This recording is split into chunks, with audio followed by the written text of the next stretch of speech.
平底锅一个，汤锅一个，枕头一个，洗脸盆一个。别笑啦，刚才我说的这些居家用品呢，真的是我当初第一次来加拿大时候的行李箱里带的东西。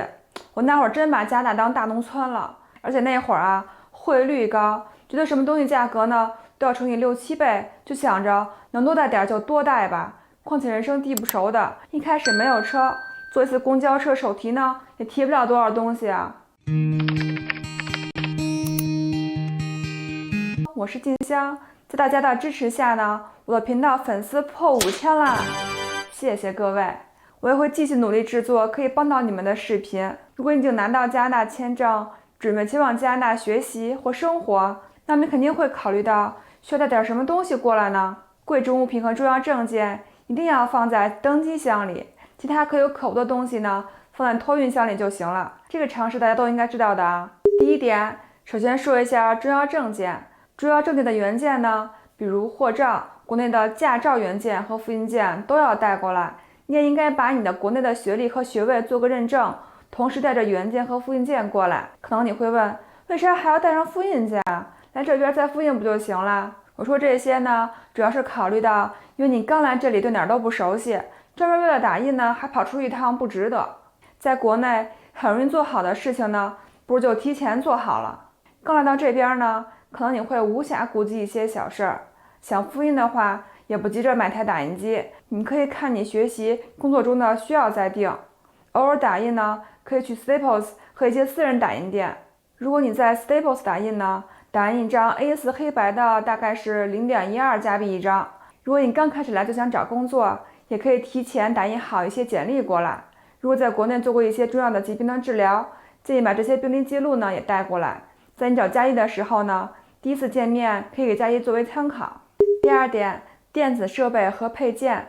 电脑呢是大家都会带的，但是你的电脑如果是在中国买的，你最好带几个转换接头过来，因为加拿大的接口呢是这样的。我刚来的时候呢，还带了一个多电源口的插销板，但如果是要插到加拿大电源的接口上呢，也是需要转换接头的。如果你要买新电脑，加拿大电脑价格还是挺香的，优惠力度呢也很大。手机你肯定要带过来的吧，但是手机壳呢，你可能不会带太多，建议在国内多买几个带过来。对了，还有手机膜，因为这边无论手机壳还是手机膜，基本都是在10到15加币起。你还可以带个充电宝过来，因为在加拿大呢，你可能会参加很多户外活动，整天都在外边，可以随时给手机充电会比较方便。第三点，繁琐的居家物品。我这里提到的东西呢，对于老邻居们来说可能会有点好笑啊，因为加拿大呢其实都能买到。但是刚才我也提到了，因为留学生呢和新移民是刚来加拿大，肯定不会第2天就买车。如果租的房子比较偏远，或者城市没有那么发达，你可能也不知道去哪里买。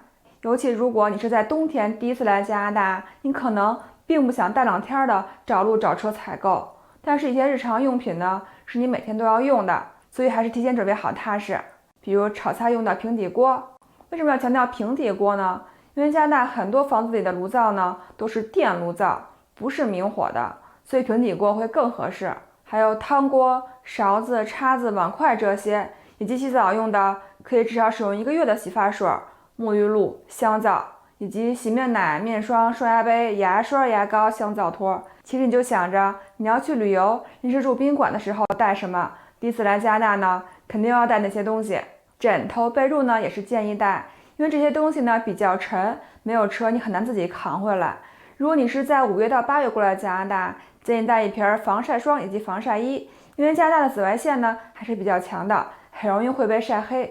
第4点，其他主要物品，别忘了带一些你日常吃的药过来。带之前呢，你需要确认药里没有违禁成分，因为你找加医呢是需要一段时间的，而且从你申请医疗卡到拿到也是需要一些时间的。这些药呢，一定要放在随身行李里。第5点，服饰，带些你喜欢的衣服以及比较有中国特色的衣服过来吧。加拿大这边的服饰风格呢，田园气息和景元风格的比较多，带个差不多够你穿3到5个月的衣服吧，这样可以确保你在找到工作之前不用花太多钱。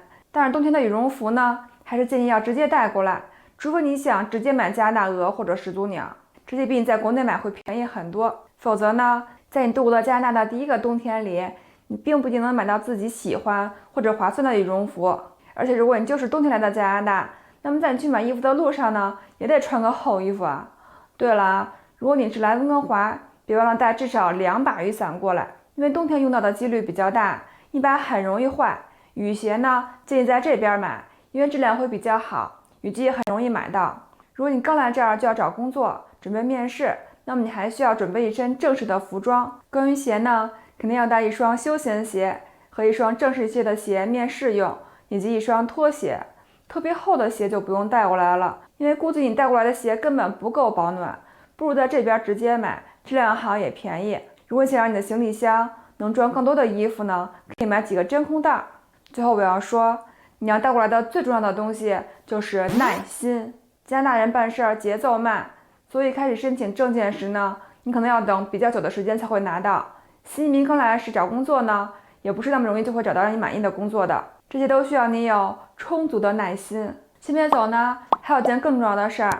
如果这期视频在某种程度上帮到了你，别忘了帮我点赞订阅哦。如果你也有留学或者移民的意愿，并且想马上开始准备，你也可以加我描述栏里的微信，我们的加拿大本地职业移民顾问呢，会给你提供最适合你留学移民的靠谱方案，并且我们人力资源专家和猎头团队呢，也会同时给你来到这里的职业规划。岁月静好，环看静香，我是静香，愿你分享北美移民生活心得和实用信息。我在北美大陆等你，我们下期见啦！